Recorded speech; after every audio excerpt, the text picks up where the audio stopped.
players were there. You guys are importing yes, sugar and distributing, is it? Mainly importing. What sort of a combination we have in terms of importation? And I think in Sri Lanka, within we are manufacturing some sugar, Yeah, some we sort are of a portion, manufacturing, right? but only 10 to 20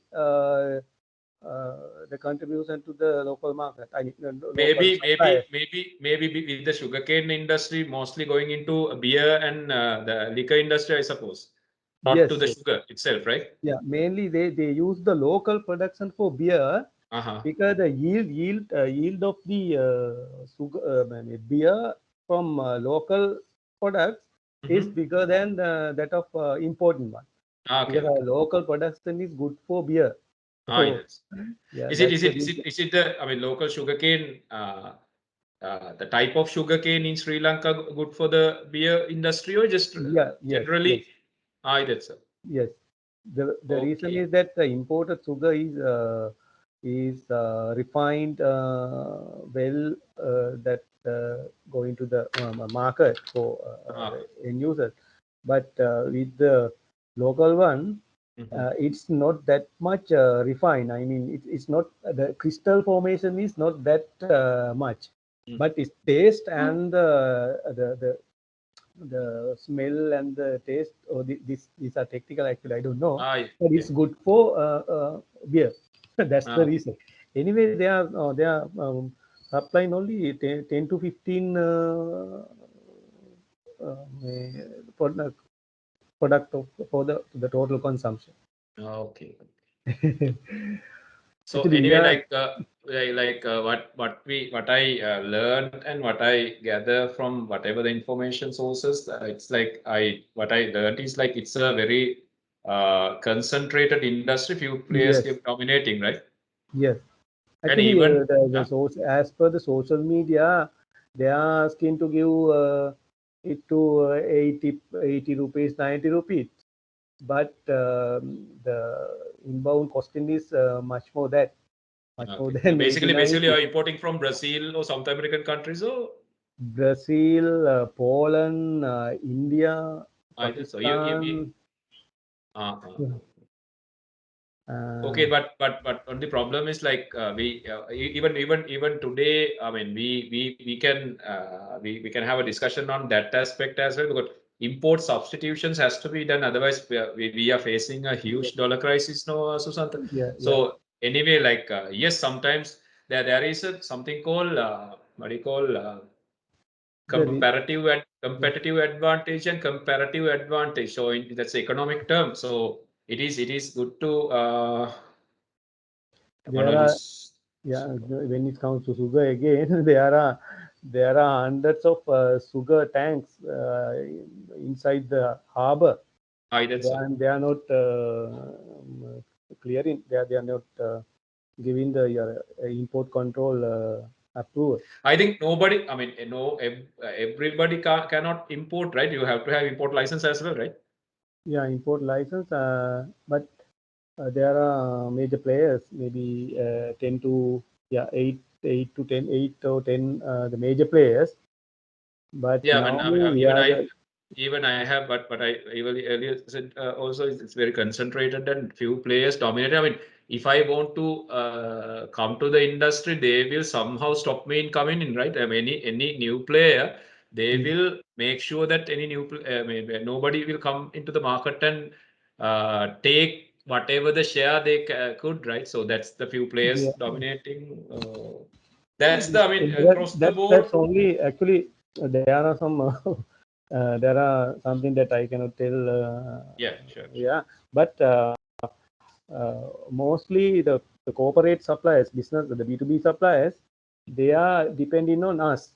Okay. The main reason is our basically, I mean, B2C, the profitable business is, I suppose, B2B, right? Not the B2C. Yeah, B2B, right? B2B.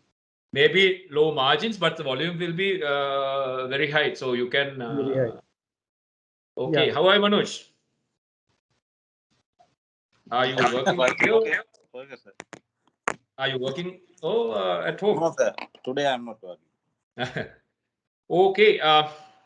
So last week we just I'm just speaking to Susanta on what we have done last week, and again we just talk about some the current situation in the country with regarding to imports and everything. So um, as far as last week the discussion is concerned, so we have just brushed on NPV and IRR, how to select a project.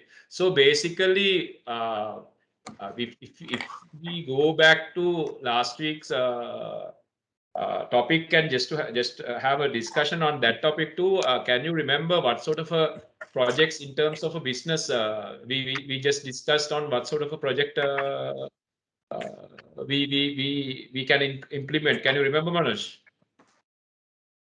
Like new product development, replacement products, some regulatory things are happening. These is everything will consider and constitute a project itself. So when we trying to implement a project, what is the demarcation and what is the standard that we just discussed on last week? What sort of a mechanism we need to see, because like as we discussed, we need to see whatever the project we are trying to implement.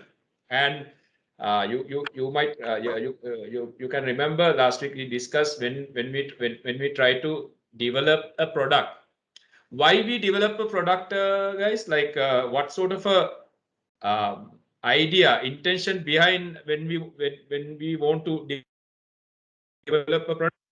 Any idea?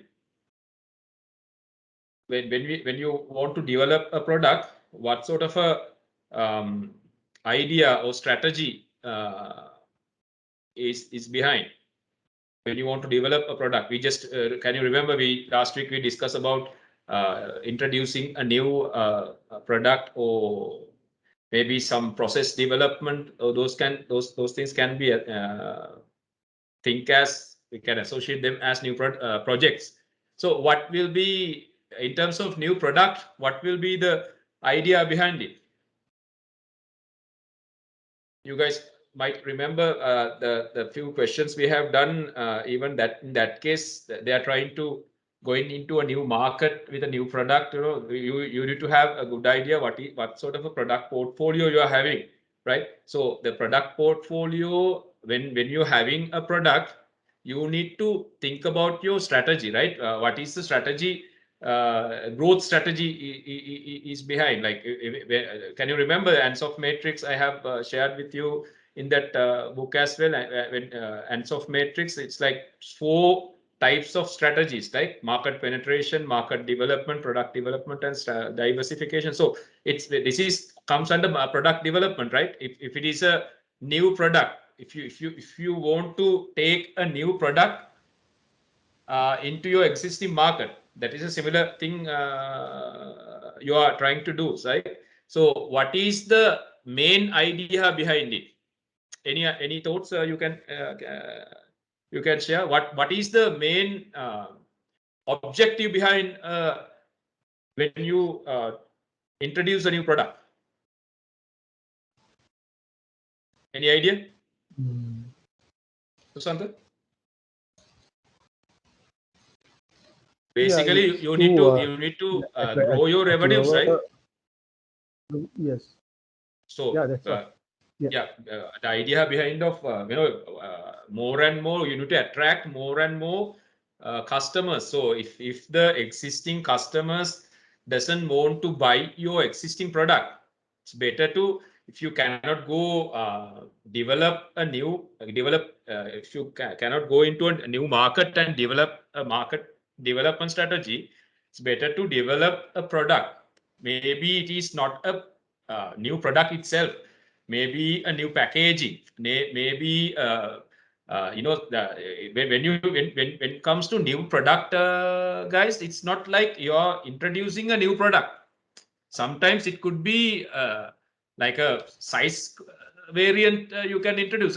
Most famous things is sachet packets they have introduced into the market. The what you call the Sunsilk and all the whatever the beautification product they have introduced. I mean, they know with the price tag, they cannot go into the existing the lower end of the market. So what their intention is to go beyond the existing players. They will go to the lower end as well, because it's a sachet product, right? So that sort of a thing but to do that, you need to replace and buy new machinery. Maybe the plant capacity has to be changed, the total mechanism has to be changed, right? So it's not that you just go there and I mean just a few after few adjustments, you cannot change your process into a bottle or packet or into the sachet packets. No, you need to entirely uh, reinvent yourself to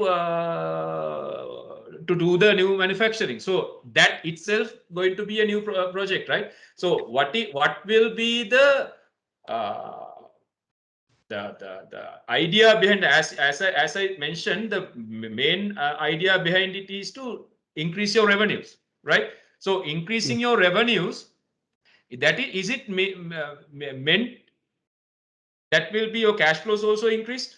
Is it similar to revenue increase? Is it similar to the cash flow increase as well? Uh, yeah, no, that the cash outflow is there. No, It's but not. I'm talking about when you get Uh-huh. revenue, is it mean that Yes. entire revenue going to be stated as your cash inflow? Is it the case? That can't be, no, because there could be some credit Yes. sales as well, no? Well, no. So Mm, yes.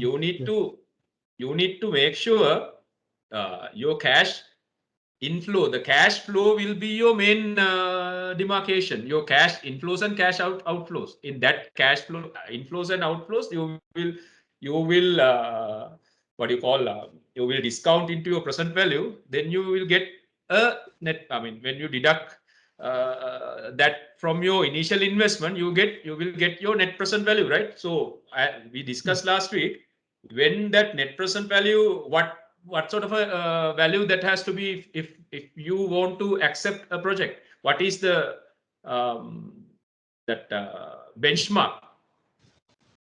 NPV has to be what? In NPV has to be a positive one. Yeah, NPV has to be positive. It's more than zero, right? It can't be Zero. like less than zero. So NPV has to be positive. So what is NPV? And that, as I said, NPV is that. And what is IRR? We just discussed last week as well. IRR, internal rate of return. What is it? Yeah, it's a discount by the cost of capital that the net present value makes zero. What you have said is right, but you Yeah, need to be it's careful, the because like cost yeah, of capital is one thing, but yeah, what you I yes, know why you said that cost of capital, because like whatever the yes, discount rate, and whatever the discount rate that produce a zero net present value, that will that be the is IRR, right? Internal rate of yes, return. So it is yeah, zero means it can't be that's positive or the negative. The amount will be zero, right? So last week I just asked you from Manoj and our new friend as well. So what will be the you just brushed on that idea as well, Susanta. What is the discount rate usually when it comes to what is the rate you will apply as the discount rate? uh, mostly it should be weighted average cost of capital. Okay. Uh, So if it is cost if of it is capital is, say, for example, if it is 15, yeah, right? What if IRR also, what will be the best IRR? Is it closer to 15 or like beyond 15 closer to 2025 IRR? What will be your um, preferred IRR rate? Is it the closer to the 15 or when you have two projects to select, if your benchmark and if your selection criteria is solely depend on IRR, right? What will yes. be your what will be the project that you are going to select? Is it the closer to IRR one, or closer to the cost of capital one, or the somewhat distance one? It And should be close to the IRR. No, I'm talking about the IRR. What sort of IRR you need to select? Is it closer to WACC, weighted average cost of capital one, or discount rate one, or to whatever the rate is far away from it? Yeah, it should For be close example, to the. just say, yeah. Yeah, For it should be example, close just to say you the. have why is that? It should be other way around, right? Because like if for example, just say you have two projects. One project yields so for example, say the WACC is like 15%. Okay, one project yields a IRR of 16%.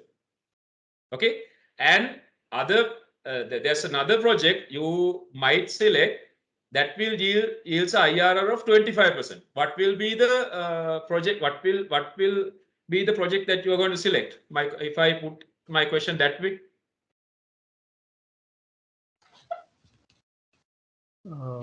which IRR you will be selecting? Is it the 16 one or 25 one? It's a Yeah, guys. 15 one, no? Why is that? Because No, the idea higher.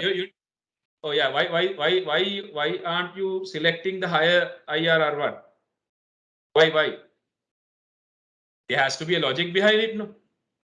Yeah, yeah. Higher the discount rate is. No, I'm not talking about the discount rate. I'm talking about the IRR. Discount rate is 15. That is the WACC. Weighted average cost of capital is 15, and we will take it as the discount rate. So that is 15. But Right. we have two projects. One yields a 16% IRR, and other one yields a what do you call IRR at 25. My question is, what is the project you are going to select? Is it the project with IRR 16 or 25? My question is that it's not on the WACC is 15. There's no two WACCs. Only for example, just imagine both the WACCs are same. Yeah, guys. The logic behind this is you need what is WACC.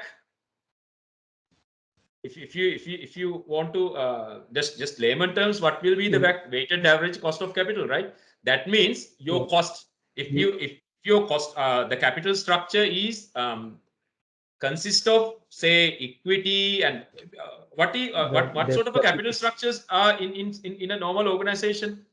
Yeah, I mean we can't We have have total we have equity capital. internal. Huh? Yeah, internal capital, that is retained earnings, and the share capital, Okay, the equity that share means capital, we, and we, we both we can take it as equity, right? Retained earnings as share yes, equity, we yes, can yes, take it as equity, equity. and other thing is debt capital. So the Okay. weighted average is the combination of all these the Yeah, cost of but when, capital. when when when it comes to weighted average cost of capital, just to argument's sake, can I Yeah, know what will be your cost of equity? Just to, I don't want you to calculate anything. Just to argument's sake, what will be your cost of equity when you are trying to determine your weighted average cost of capital? What will be your cost of equity, and what will be your cost of debt, and what sort of a combination there could be? Is it cost of debt is usually expensive, or cost of equity usually expensive? What is the most, I just want to just to have a discussion. What yeah, sort of a capital structure you preferred? yeah, yeah. uh, Generally, yeah, the cost of equity capital is less, why? and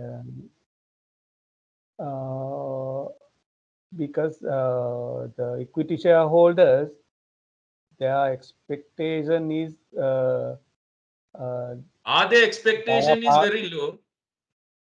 I'm not and not sure. that low, but yeah, Because basically, but yeah, guys, no, Swata, what your thinking has because to be they in that have way. because Yeah, yeah, because they would have the capital gains also in the long term. Yeah, but my question is, we have equity capital. So for example, equity capital, we can dissect equity capital into common shares. There could be preferred shares. There could be retained earnings, some revaluation. I mean revaluation gains as well. So those everything we'll take it as equity, right? So just just for a moment, I'm asking, what is the cost of common shares? I'll ask that way. What is the cost of common shares? That is Just think the and expected. answer. I don't know that. I don't want a technical answer. I just because like that sort of a that I'm trying to build your thinking. I know, like when comes to like when we want to put your thoughts, and when you are trying to write an answer. So this sort of a technical and this sort of a imagination or what ideas you need to present. So then the examiners will know this guy knows what he's talking about. So when it is when we are trying to implement a project, so we need to somehow find a capital, no? So one is to raise common shares, right? Common if for example, let's say we don't have retained earnings, that much retained earnings with us. So we are when company wants to decide on what sort of a capital structure they want to have. That's why I want to ask. So, what sort of a thinking behind it? Is it cheaper to raise equity rather than going into a bank and raise? And what is the idea behind it? And what sort of a thinking you need to have? But that's why I'm trying to build this argument. So, guys, you have to think like this. So, when it comes to equity, so it's very wrong perception that equity is free, right? It is not free. So basically, equity holders are your shareholders, right? So your shareholders will keep their money in your company as long as you generate them the preferred returns. So once you stop generating that preferred returns, they will somehow try to move away from your organization. Maybe they will sell their stake into some other party. Maybe they are trying to do something about it, and they will. I'm pretty sure they will be very agitated when their returns going down. But they will be very happy when the profits are keep on piling, right? So when the return, I mean, they won't expect to have dividends per se, but they will be very happy then when the profits will be keep on growing. So That is if somebody asks, yeah, that's if somebody asks, yeah, the go earning ahead, per Sonia. share. Yeah, the good earning per share. Yeah, good earning per share is also a good thing, but when it comes to earnings per share, yes, what you said is right. That is a good demarcation. But what from the investor's point of view, what will be the demarcation? They will constantly looking into their return on equity, right? So they will calculate what is the return on equity formulation. The revenue divided by equity, right?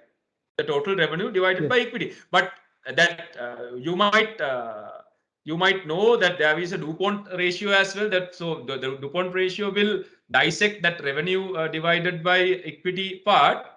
That I will share that as well, because that will the DuPont combination will give you a much better idea, because DuPont rate will dissect the revenue and equity into three parts, right? We will discuss and I will share the DuPont part as well. But what will be, when will be the shareholders will be very happy? Is it going to be a high return on equity, or is it going to be a low return on equity?